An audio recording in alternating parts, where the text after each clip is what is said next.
é muito normal, na troca de ano, a gente pensar sobre como foi o ano passado, a gente pensa sobre as coisas que aconteceram, a gente imagina como vai ser o próximo ano, né? A gente faz os nossos planejamentos, né?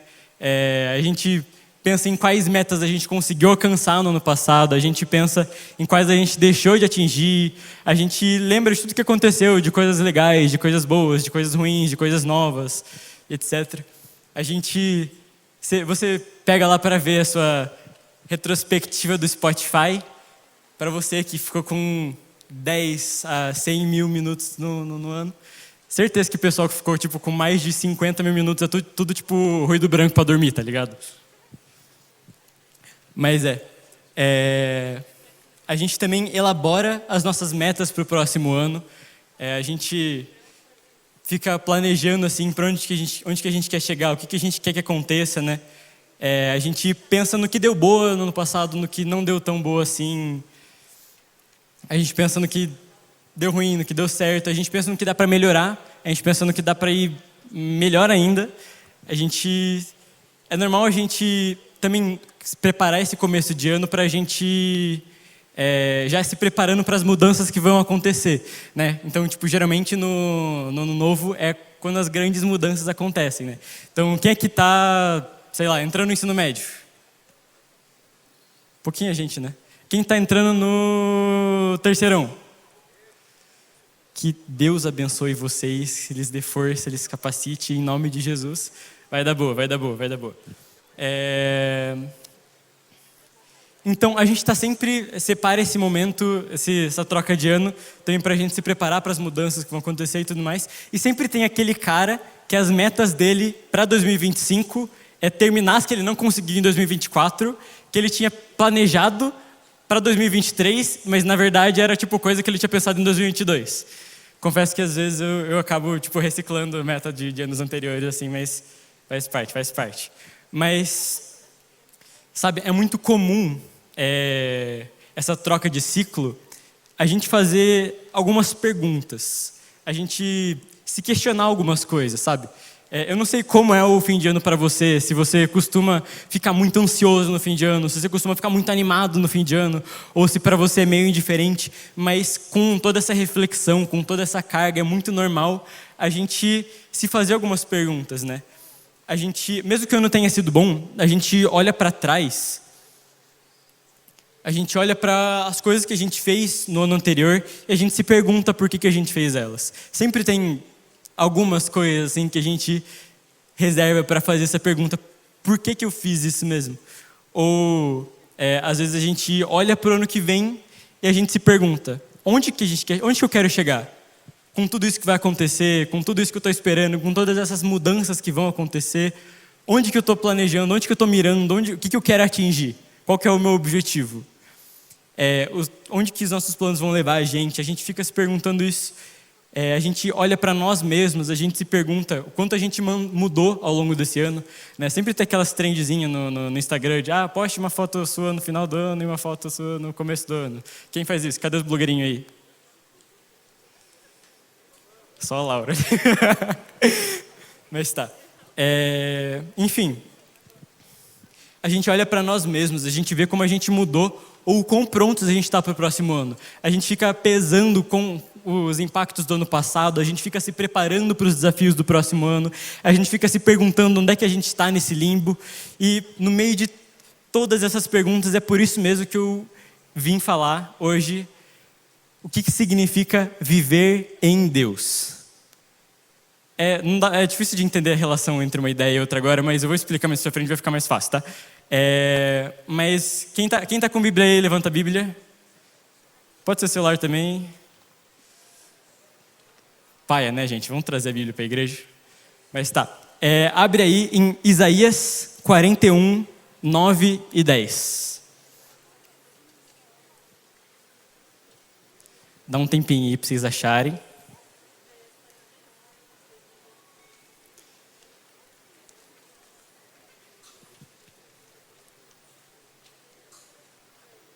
Quem achou, diz achei. Vou fazer que nem o Zé. Quem não achou, diz não achei. Ah, tem pouca gente, dá para ler já. Então tá.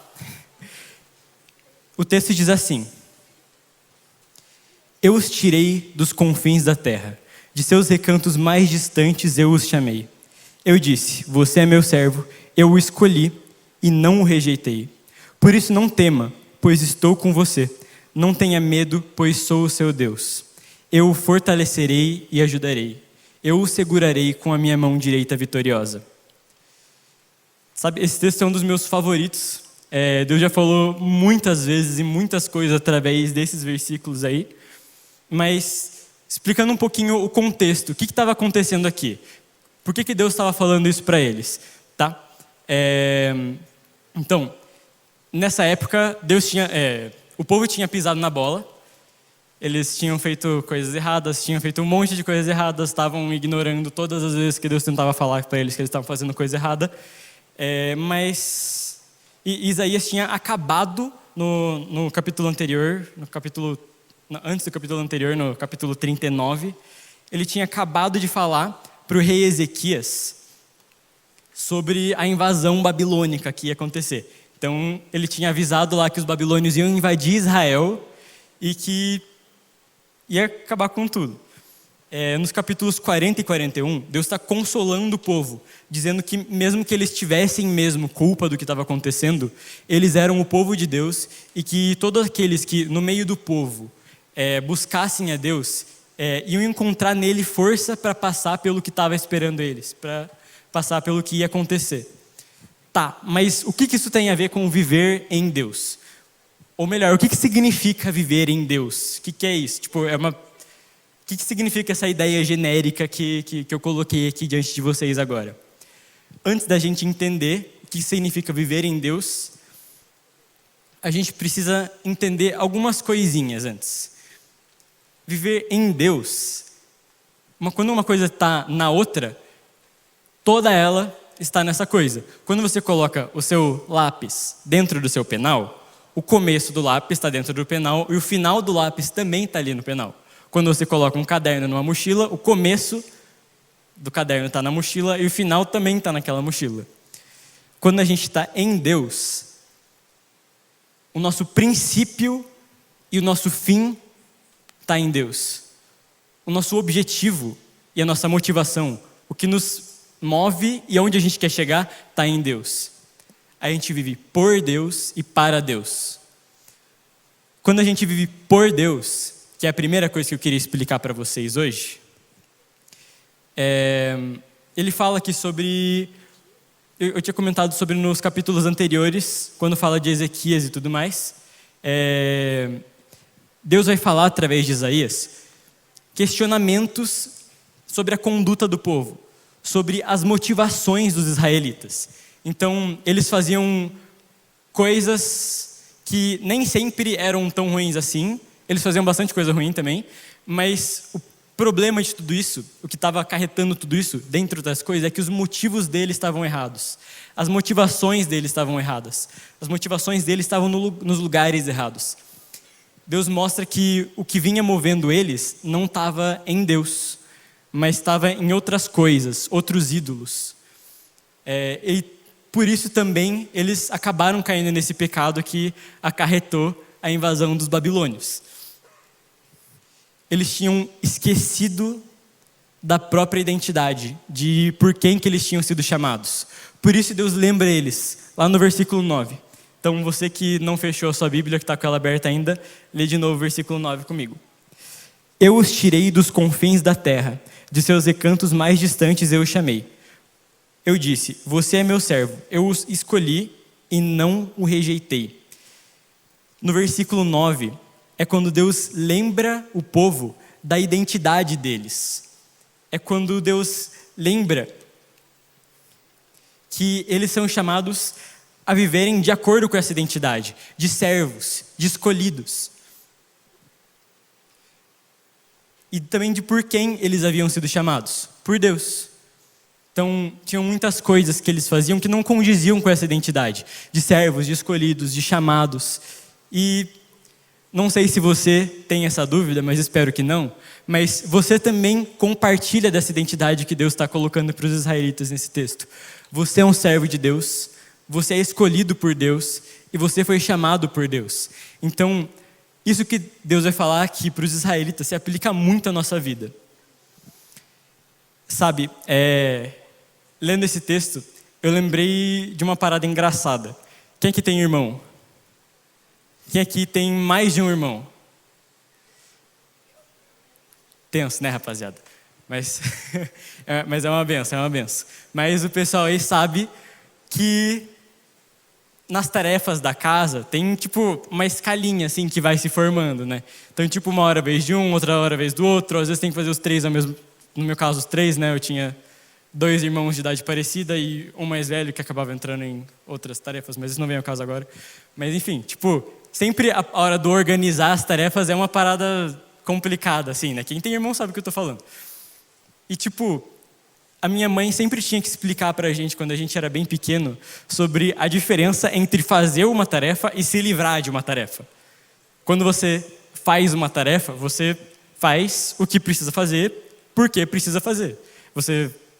E o esforço que você investe nessa tarefa é condizente com o que está sendo feito, né? Agora, quando você se livra de uma tarefa, é quando você tá, tipo, você dá aquela de um sem braço, você empurra com a barriga. Você faz o mínimo possível para alguém ver que tá feito, mas, tipo, só para isso também. Tá ligado quando você conserta alguma coisa só para estragar na mão da próxima pessoa? É tipo isso. Isso seria o se livrar de uma tarefa contra o fazer uma tarefa. E a minha mãe tinha que me explicar isso todas as vezes, para mim e para os meus irmãos, porque a gente era meio ligeiro, assim. Tipo, a gente, mas eu fiz tal coisa, não preciso fazer isso aqui. Eu tipo, porque eu já comecei essa tarefa, agora ele termina. Porque eu fiz desse jeito, mas já está meio mais ou menos feito, assim. Eu tipo, eu fiz o suficiente, não preciso fazer mais. Isso era o se livrar de uma tarefa. As nossas motivações, quando a gente era pequeno, quando a gente tinha que receber esse sermão toda vez, as nossas motivações era se livrar daquela tarefa. A nossa motivação estava em se preservar, estava em investir o nosso tempo em outras coisas, não estava em servir a nossa casa, servir os nossos pais. Com o tempo a gente foi aprendendo o que é fazer uma tarefa em vez de se livrar dela, e a nossa motivação passou a ser, no caso, ajudar o nosso lar, ajudar os nossos pais, servir a nossa família, e isso mudava muito em como a tarefa era feita e, tipo, no resultado daquilo. Tipo, quando você quer se livrar de varrer o seu quarto, por exemplo, você, tipo, varre onde você vê que está sujo e é isso. No dia seguinte estava sujo igual. Mas quando você quer, de fato, que o seu quarto esteja limpo, você varre, tipo, cada centímetro quadrado do chão do seu quarto, não importa se você está vendo sujeira ou não. E vai continuar limpo mais tempo. Muitas vezes, nas nossas vidas, a gente coloca as nossas motivações nas coisas erradas. Os israelitas, assim como eu, quando era criança, que tinha motivação em me livrar e não em fazer as coisas, os israelitas, eles tinham uma motivação deles em ter mais prazer, em se esquivar, se livrar das obrigações que eles tinham com Deus, e não em servir a Deus, em amar a Deus de fato. Muitas vezes você teve um bom ano, o ano passado foi um ano bom, mas você percebe que as suas motivações estavam nos lugares errados. Muitas vezes você fez o que devia ter feito, mas não pelos motivos certos. Muitas vezes parece que o resultado do que você fez é o resultado que Deus espera, é aquilo que Deus queria quando Ele colocou certos desafios, certas missões na sua mão. Mas você sabe que a sua motivação não estava bem nesse lugar aí. Viver por Deus é encontrar nele a sua motivação. Viver por Deus é encontrar nele a razão pela qual você faz o que você faz. Viver por Deus é quando você ama a Deus e esse amor te move. Não é porque você quer evitar uma punição, não é porque você quer que a aparência do que você fez seja aceitável. É porque você ama a Deus e porque você sabe que Ele conhece o seu coração. Porque você se entende como filho, você se entende como servo, você se entende como escolhido. E você quer que as suas ações reflitam essa identidade. Quando a gente vive, de fato, por Deus, a gente permite que o Espírito age através de nós. Assim como eu falei, quando eu só me livrava de uma tarefa, o resultado não era o esperado para aquela tarefa. Meus pais ficavam frustrados, meus irmãos ficavam bravos, porque muitas vezes eles acabavam entrando na briga também. Eu ficava estressado por toda essa comoção. E o resultado não era aquele que eu esperava. Quando a gente não tem a nossa motivação em Deus, não tem como a gente esperar que Deus age através da gente. Quando a gente não é movido por Deus, quando a gente não é movido pelo amor de Deus, pela identidade que Ele colocou na gente, não tem como a gente esperar que o Espírito dele age através da gente. Não tem como a gente esperar que a gente consiga superar determinados desafios. Não tem como a gente esperar que a gente possa, por exemplo, crescer em santidade, crescer em sabedoria. Não tem como a gente esperar que isso pode acontecer se a nossa motivação não está nele de fato. A Bíblia fala lá em Gálatas 5, 16 ao 17. Por isso digo, vivam pelo Espírito e de modo nenhum satisfarão os desejos da carne. Pois a carne deseja o que é contrário ao Espírito. O Espírito que é contrário à carne. Eles estão em conflito um com o outro, de modo que vocês não fazem o que desejam. O que esse texto está falando para a gente? Quando você vive pelo Espírito, quando você vive por Deus, as suas ações refletem essa identidade, refletem essa motivação. Isso é visível para as outras pessoas também. Uma das coisas que Israel errou aqui é que Deus tinha planos para Israel na Terra Prometida. Deus falou para Moisés e para Josué que Ele queria que Israel fosse um espelho do caráter dele entre os outros povos, para que os outros povos pudessem olhar para Israel e aprender sobre justiça, sobre misericórdia, sobre quem é Deus de fato. Mas não era essa a motivação deles. Não tinha como esperar que eles fossem atingir esse objetivo. Não tinha como eles agirem através do Espírito se eles não estavam vivendo por Deus, se eles não estavam vivendo por essas motivações. Sabe, quando a gente olha para o ano passado, quando a gente olha para as coisas que a gente fez, quando a gente tira esse momento para a gente refletir sobre as nossas atitudes, sobre o que aconteceu com a gente, sobre as coisas pelas quais a gente passou, a gente tem a oportunidade de se perguntar: será que eu tenho vivido por Deus? Será que as minhas motivações estão no lugar certo? Será que é isso que tem me movido de verdade? Tem outra coisa que Deus traz aqui, através de Isaías, que ele fala sobre viver para Deus. Então a gente falou sobre viver por Deus, e outra parte de viver em Deus é viver para Deus. Deu para entender? Eu vou desenvolver essa ideia, tá? Mas quando Deus dá aquela terra para Israel, Ele tinha um objetivo para eles nessa terra, que nem eu acabei de falar. Em poucas palavras, resumidamente, Ele queria que os povos ao redor pudessem ver Deus através de Israel.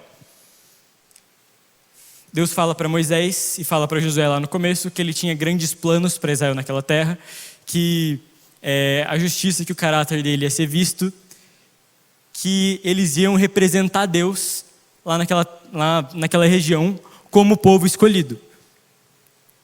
Mas eles se esqueceram do porquê eles estavam lá.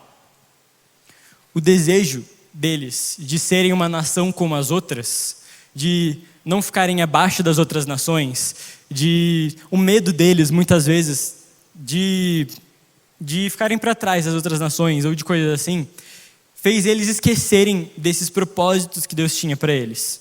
Por exemplo, tem aquele texto lá em Samuel em que Israel pede um rei. E Deus fica muito bravo com Israel, porque Deus era o rei de Israel. Deus era quem comandava Israel. Mas porque eles queriam ser como as nações ao redor, eles queriam ser iguais a quem estava perto deles, em vez de ser quem Deus queria que eles fossem, eles rejeitaram a soberania de Deus, rejeitaram o controle de Deus sobre o país e quiseram escolher um rei. Por isso que Deus lembra lá no versículo 10. Se você agora ainda não fechou a sua Bíblia, leia aí comigo o versículo 10. Por isso não tema, pois estou com você. Não tenha medo, pois sou o seu Deus. Eu o fortalecerei e o ajudarei. Eu o segurarei com a minha mão direita vitoriosa. Nesse texto, Deus está lembrando Israel que Ele criou eles para serem o povo dele. E ele tem o desejo de ser o Deus deles. Ele lembra que eles não precisam se preocupar com as outras nações, porque é ele quem traz vitória. Porque é ele quem traz o sucesso, porque é ele quem fortalece, é ele quem ajuda. É legal a gente pensar nisso, que ele não só fala, eu sou o Senhor de vocês, eu sou o rei de vocês. Não, ele fala, eu sou o Deus de vocês. É uma relação de pertencimento, é uma relação de intimidade. Ele tinha um propósito para Israel, e esse propósito era um propósito de intimidade, deles serem amigos de fato. Tanto é que no versículo anterior, lá no versículo 8, ele fala, vocês são filhos de Abraão, meu amigo. Então ele repete essa ideia no versículo 10, falando que ele é o Deus de Israel, que ele quer se colocar para Israel como ele se colocou para Abraão, como amigo. E é esse o propósito que ele tinha para Israel. Esse é o propósito do qual ele precisou lembrar Israel. Muitas vezes a gente esquece de por que a gente faz as coisas. Para que a gente faz as coisas? Que objetivo a gente está tentando atingir? Assim como no contexto deles, a situação que eles estavam, os medos que eles estavam, os desejos que eles tinham, distraíram eles dos propósitos que Deus tinha para eles. E da mesma maneira, muitas vezes o nosso contexto, a nossa situação, os nossos desejos, os nossos medos distraem a gente de quem Deus quer que a gente seja. Muitas vezes Deus quer que a gente seja a nação santa, quer que a gente seja a geração eleita, mas a gente quer ser uma nação como as outras. A gente quer ter um rei humano e a ele obedecer. A gente quer ter riqueza quando comparado às pessoas ao nosso redor. A gente quer ter segurança daquilo que pode nos ameaçar. A gente quer ter alguma certeza da vitória, quando o que Deus quer que a gente tenha é uma identidade nele, é um relacionamento com ele. Isso que é viver para Deus. É quando a gente vive com os mesmos propósitos que ele tem. Quando você ama a Deus, ao ponto de conhecer ele de maneira íntima, de deixar que ele seja o seu Deus, assim como ele fala para Israel, você passa a ter os mesmos propósitos que ele. Você passa a lutar pelas mesmas coisas que ele deseja. Isso que significa viver para Deus. É ter ele como o final de tudo que você faz, como o objetivo de tudo que você faz. Então, se viver por Deus é ter em Deus o começo, o início, a motivação de tudo que você faz. Viver para Deus é ter o final, ter o objetivo, ter a meta que você quer alcançar em Deus.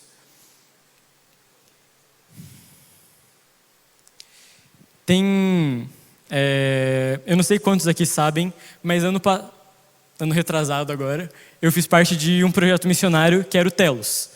E parte desse projeto missionário, a gente foi atuar lá em São Paulo, num projeto com refugiados afegãos, com refugiados do Afeganistão mesmo, que vinham lá do Afeganistão aqui para São Paulo e ficavam ali refugiados, fugindo dos caô que tá rolando lá. E a gente foi lá ajudar. E foi tipo o nosso segundo campo missionário. O Telos, o projeto O Ano, ele tinha 10 campos. Esse foi o nosso segundo. Então a gente estava no gás, a gente estava empolgado, a gente estava uhul, vou pregar para muçulmano e é isso aí, ninguém me para. E quando a gente chegou lá, a gente se chocou um pouquinho com a realidade de que a gente foi lá para o projeto, a gente estava lá como voluntários e não como missionários. Então, o que a gente fez? A gente rastelou a propriedade inteira, a gente cuidou da horta, a gente varreu o refeitório, a gente varreu o teto do refeitório. Foi uma benção, foi uma benção. E em um dos momentos em que estava rastelando, eu e um colega meu, a gente rastelou de manhã, a gente parou para tomar café, a gente rastelou de tarde, a gente parou de manhã também, né? A gente parou para almoçar, aí a gente rastelou de tarde, a gente parou, a gente ia parar para jantar, aí a gente ia dormir para acordar no dia seguinte e continuar servindo. Então essa era a nossa rotina quando a gente estava lá. Daí nesse dia a gente estava rastelando aquela propriedade o dia inteiro, juntando folha, limpando grama e tudo mais. Tava só eu e esse meu colega, pela propriedade inteira, rastelando tudo. E lá pelas tantas o assunto acaba, a gente começa a ficar cansado, a gente começa a ficar de saco cheio. E, eu coloco meu fone, começo a ouvir música, eu vou continuar o que eu estou fazendo. Aí ele frustrado com não poder conversar comigo, já que eu coloquei o fone. Ele coloca o fone dele também e a gente fica nós dois atelando lá com cara de saco. Aí lá pelas tantas, tipo, a gente estava quase parando pra gente ir jantar. Ele me para, ele pede pra eu tirar o fone e ele fala assim: mano, enquanto eu tava ouvindo música que Deus falou comigo. Eu tava ouvindo aquela música que fala: se as estrelas te adoram, eu também. Se tudo existe para te exaltar, 100 bilhões de vezes mais eu vou cantar. E é isso que fala a música.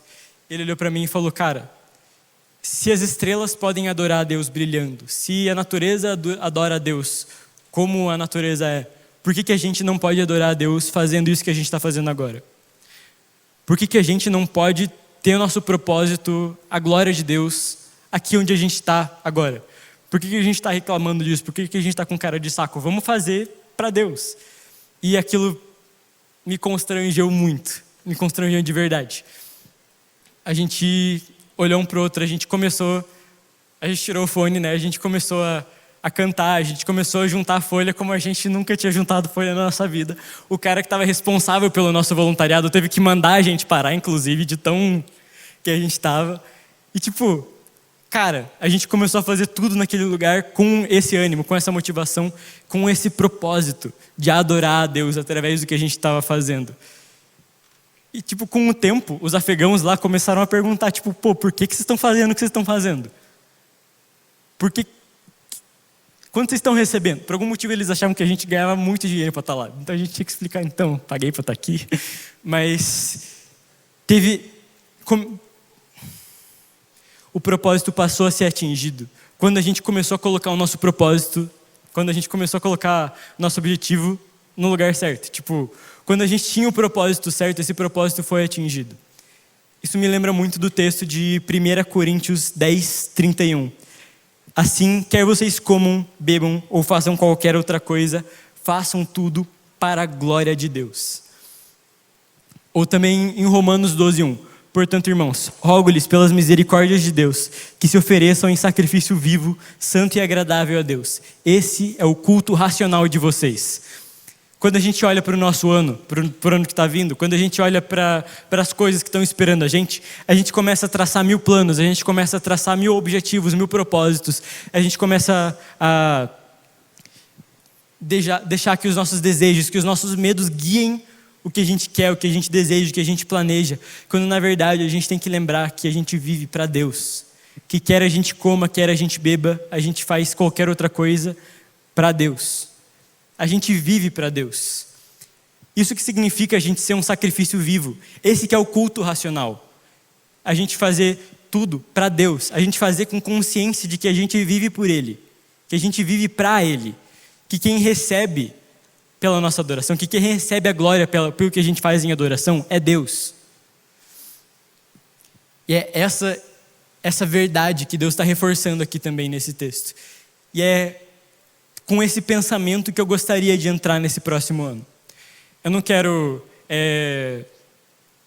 estudar, não quero passar pelo meu terceirão, no caso de alguns aqui, porque eu quero uma faculdade maneira, ou só porque minha mãe vai me matar se eu reprovar. Eu vou fazer isso em adoração a Deus, porque Ele me capacitou, porque Ele me deu as oportunidades, então eu vou honrar isso que Ele colocou em mim, isso que Ele colocou na minha vida. Esse que tem que ser o nosso propósito, esse que tem que ser o nosso objetivo. E é esse convite que eu queria fazer para vocês ao pensar nesse próximo ano que está começando agora. Eu não sei quantos de vocês já têm metas, quantos de vocês já têm planos definidos, eu não sei quantos de vocês já são daqueles que traçam cada segundo da vida, assim, planejado. Eu já vi uma pessoa que todo mundo sempre tem aqueles amigos, né, que tipo, sabe, diz que sabe, tipo, até o dia e o ano e o mês que vai casar, né? Eu não sei o quão parecidos com essa pessoa vocês são, mas independente dos planos que vocês tenham, independente das expectativas que vocês tenham para esse próximo ano,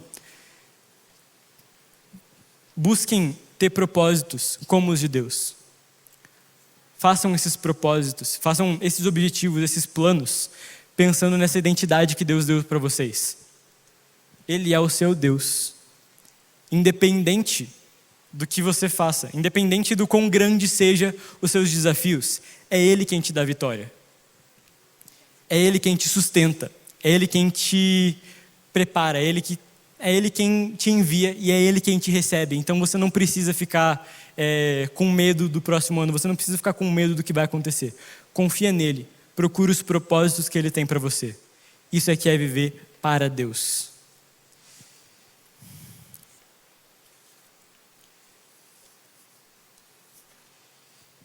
Eu falei no começo que viver em Deus implica em você viver para Deus e você viver por Deus. Dei o exemplo lá do penal, dei o exemplo da mochila, mas o que realmente significa viver em Deus? Mais uma vez, eu queria que vocês lessem o versículo 10 junto comigo. Por isso não tema, pois estou com você. Não tenha medo, pois sou o seu Deus. Eu o fortalecerei e o ajudarei. Eu o segurarei na minha mão direita vitoriosa. No texto, na versão original, no hebraico, na parte que ele fala, eu estou com você, ele fala, eu sou contigo.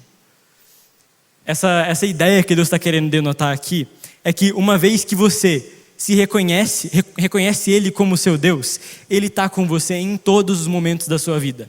Ele é com você. Deus está com você, não importa o que você esteja fazendo, não importa onde você esteja, Deus está com você. Claro, se Ele vai agir através de você ou não, aí depende de você. Essa é uma escolha sua e você pode perder essa oportunidade que você quiser, mas querendo ou não, Deus está com você. Deus é com você. Ele também fala, eu sou o seu Deus nesse senso de pertencimento. Viver em Deus é quando tanto o nosso propósito quanto a nossa motivação está nele. É quando o que a gente quer e como a gente vai chegar lá está nele. É quando a gente reconhece que é Ele que está guardando a gente na mão dele. Sabe, muitas vezes a gente pensa, eu estou fazendo o que eu estou fazendo por Deus e eu sei que é para Deus, mas eu vou fazer na força do meu braço porque acordei cedo para isso. E vamos lá. Mas a Bíblia também fala que Ele que te segura na mão dele. O ver em Deus não é só ter o final e o começo nele, é ter o meio também, o como também. Sabe, muitas vezes a gente para pensar nesse limbo entre o próximo ano e o ano anterior, em como a gente está. Se a gente está pronto para o próximo ano, se a gente aprendeu o que tinha que aprender com o ano anterior, o que aconteceu com a gente, como que a gente está, quais brigas a gente consegue comprar, o quão longe a gente consegue lançar nossas metas, nossos objetivos, o que a gente pode esperar de nós mesmos, mas a gente tem que entender que isso vem de Deus também.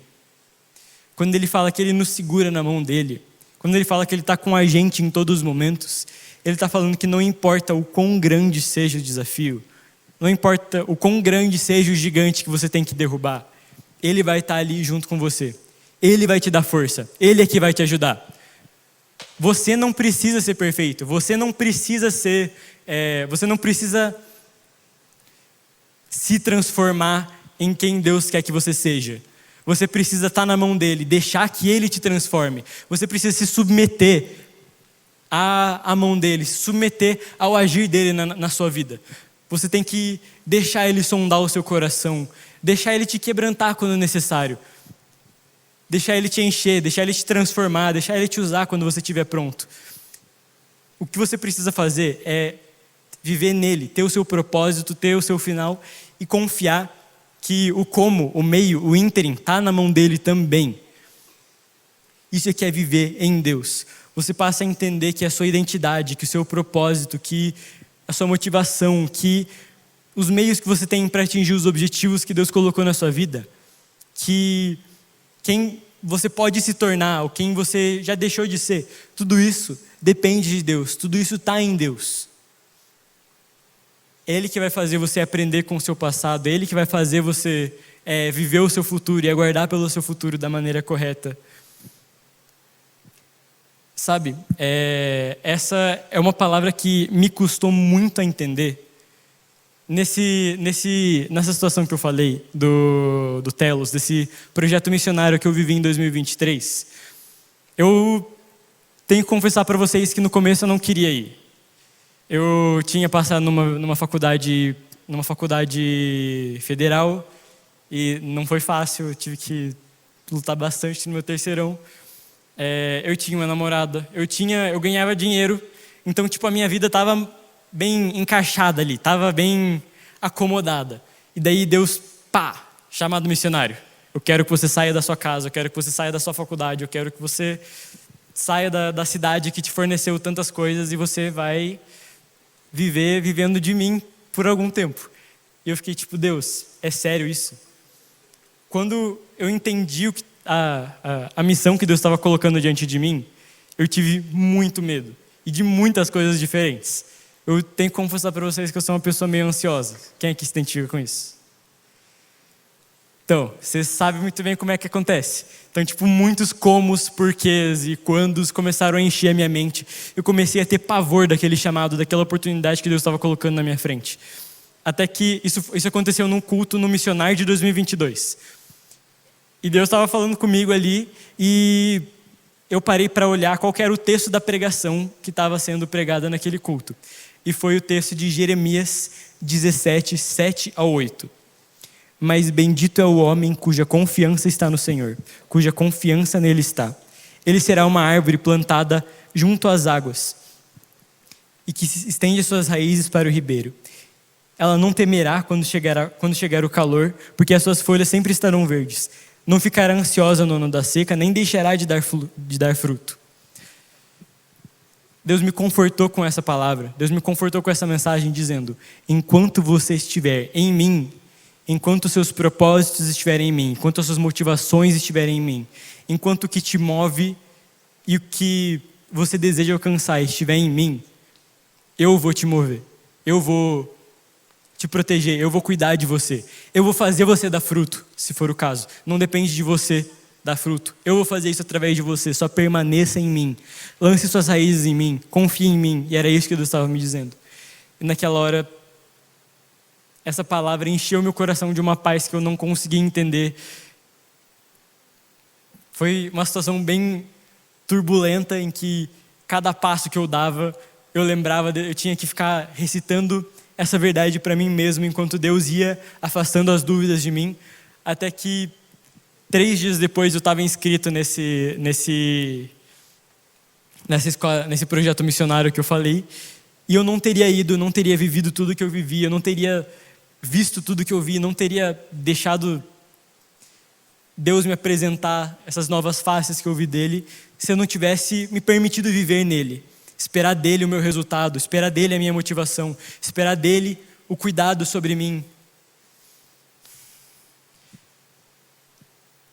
Que nem eu falei, quando você coloca um lápis num penal, o começo e o final dele estão ali. Quando você coloca um caderno em um penal, o começo e o final dele estão ali. Quando você vive em Deus, o seu começo e o seu final estão nele.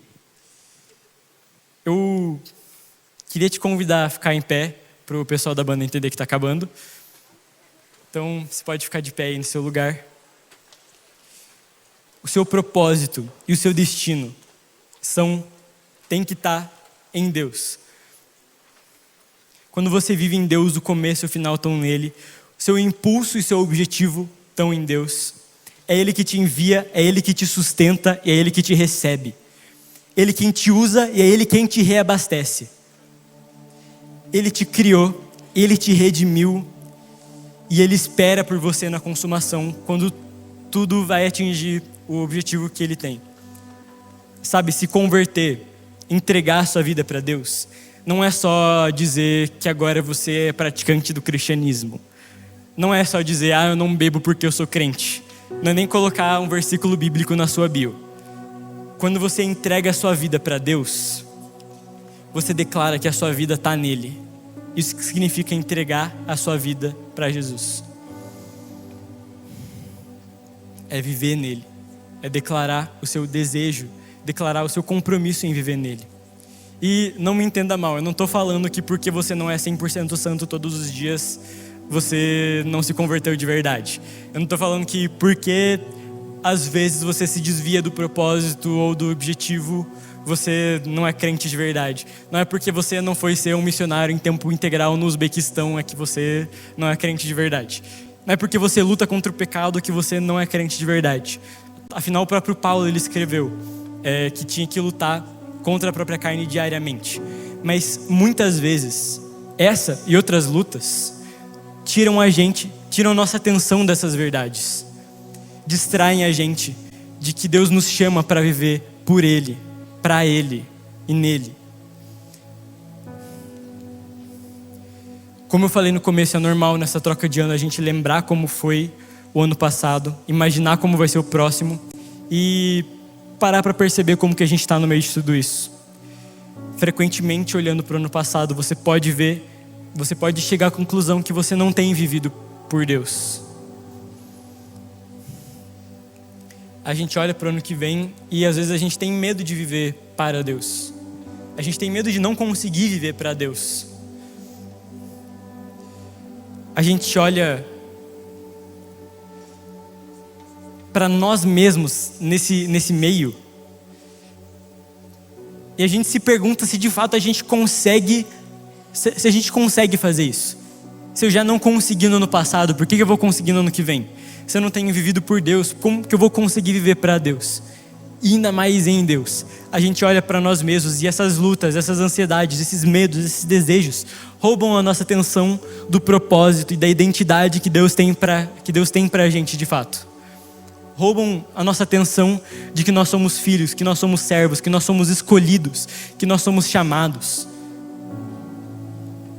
Deus fala com todas as letras. Ele te escolheu, Ele não te rejeitou. Você é chamado por Deus. Muitas vezes a gente precisa de um lembrete sobre o tamanho e o poder do amor de Deus. Que quando a gente vive nesse amor, a gente não precisa depender das nossas próprias forças, que a gente não precisa procurar motivação nos ídolos que cercam a gente não precisa nos bater procurando um propósito que a gente fica sempre se questionando. Ele está com você, Ele é o seu Deus, e é isso que Ele tem para dizer através desses exemplos, através desse texto, através daqui hoje. Se você entregou a sua vida para Ele, você pode descansar nas mãos dEle. Ele está com você, Ele é o seu Deus. Às vezes parece difícil enfrentar essas coisas, parece difícil viver dessa maneira, mas é Ele quem te fortalece para viver nele. É Ele quem te fortalece para viver nele, por Ele e para Ele. Eu queria fazer um convite para vocês. Se você, assim como eu, precisa ser lembrado dessas coisas, eu queria te convidar para vir aqui na frente. Não tem nenhum poder com isso. Você sabe muito bem que vocês não estão... não é que nem você tá pulando 7 ondinhas para você ter um ano legal. Não é que nem você comer 12 uvas para você ter um ano maneiro. Eu não estou falando que porque você vai vir aqui na frente você vai estar... você vai ser capaz de lembrar disso o ano inteiro. Não. Eu estou te chamando aqui para assumir um compromisso com Deus. De entregar o seu ano. De entregar a sua vida. Um convite a fazer um voto de viver em Deus. Eu te convido hoje a procurar um propósito nele, procurar objetivos nele, procurar a sua motivação nele, mas a sua segurança também, o seu valor também, a sua identidade também. Essas coisas estão em Deus. Você só precisa tomar conta dessa verdade e deixar Ele transformar a sua vida. Enquanto a próxima música toca, você pode orar aí no seu lugar e depois a gente ora todo mundo junto. Mas separe esse momento para você, de fato, fazer as entregas que você tem que fazer. Por cada adolescente que está aqui agora, Senhor, eu te peço, Senhor, por cada um de nós, Pai, para que a gente possa ser lembrado pelo Teu Espírito dia após dia, por que a gente vive, para quem que a gente vive, por quem a gente vive, Jesus. Eu te peço, Pai, para que Teu Espírito nos acompanhe em todos os momentos, Pai.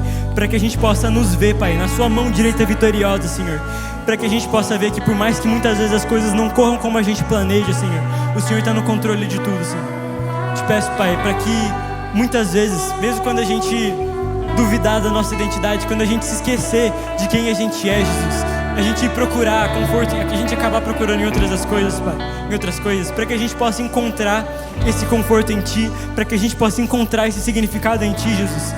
Eu te peço, Pai, para que cada um aqui, Senhor, que luta, Senhor, para encontrar um significado na própria vida, Senhor, que luta, Pai, para entender a própria identidade, para entender o próprio lugar, Senhor, para que a gente possa encontrar esse lugar em Ti, Jesus. Para que cada um aqui que tem enfrentado desafios que parecem maiores do que nós, Senhor, eu te peço, Pai, para que a gente possa ser lembrado que é a Sua mão que vence esses desafios por nós, Senhor. Eu te peço, Pai, nos ensina a Te amar, nos ensina a Te adorar, nos ensina a viver em Ti, Jesus. Nos ensina a descansar, porque muitas vezes a gente não sabe, Senhor. Eu te peço, Pai, para que o Seu Espírito se manifeste no nosso coração através de gemidos inexprimíveis, Senhor, para que a gente possa ser lembrado do significado dessas palavras, Senhor. Eu te peço, Pai, para que o Senhor nos encha de amor por Ti, Jesus, para que a gente possa te buscar cada vez mais, para que a gente possa Te procurar cada vez mais e buscar em Ti esse significado, esse propósito, cada vez mais, Jesus. Eu te peço, Pai, para que nesse novo ano, e não só nesse novo ano, mas para que nessa vida, Senhor, para que na nossa vida a gente possa procurar as nossas soluções, as soluções para os nossos problemas na Tua palavra, Senhor. Para que a gente possa encontrar companhia na Tua presença, Jesus. Para que os Teus olhos sobre nós sejam o suficiente, Jesus. Para que a gente não fique procurando ser visto pelas pessoas, para que a gente não fique procurando, Senhor, buscar a nossa identidade em outras coisas, Senhor. Mas para que ser visto pelo Senhor, para que a Sua mão, para que a Sua presença, para que a Sua companhia seja o suficiente, Jesus. Eu te peço, Pai, nos ensina, Senhor, de uma vez por todas, o que significa viver em Ti. Nós queremos viver a nossa vida no Senhor, Pai. Esse é o nosso desejo, Senhor. É o que eu te peço, em nome de Jesus. Tem mais um convite que eu queria fazer aqui agora. A gente está com menos gente, a gente está com menos visitantes, mais gente que vem aqui com frequência, mas eu quero que você que entendeu essa novidade hoje, que entendeu que você pode ser redimido pelo sangue de Jesus, que entendeu que tem alguém te esperando, que tem alguém querendo viver com você, que tem alguém que pode te sustentar em todos os momentos. Para você que entendeu hoje que Deus é real e que Ele está com você, que Ele tem interesse na sua vida, que Ele tem interesse no seu bem-estar e que Ele te ama, eu quero te convidar a levantar a sua mão. Vocês podem fechar os olhos para não constranger ninguém, mas quem quer tomar essa decisão hoje de reconhecer Deus como seu Deus, eu quero que você levante a sua mão.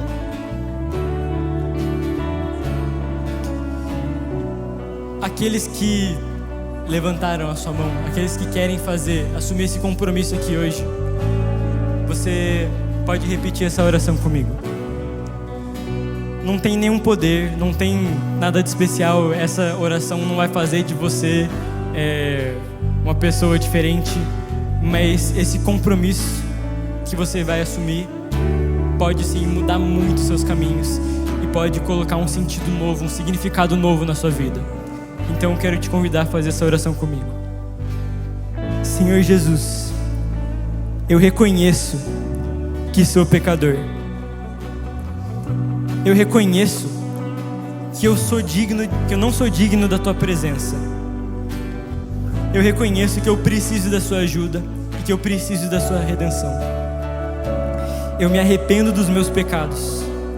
Eu me comprometo a viver por Ti, viver para Ti e viver em Ti. Eu reconheço que o Senhor é o Senhor da minha vida. Em nome de Jesus. Amém. Amém, amém, amém.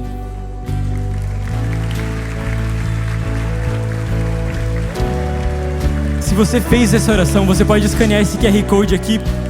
Você vai cair num grupo que vão ter pessoas nesse grupo esperando para entrar em contato contigo, para conversar com você, para te receber, para te integrar na nossa igreja, para a gente caminhar junto contigo, para te ensinar um pouco mais sobre o que significa esse compromisso que você acabou de assumir.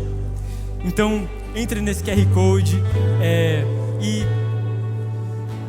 que Deus te abençoe nessa nova etapa da sua caminhada, e que Deus nos abençoe nesse próximo ano e nos lembre de viver nele em todos os momentos. Amém?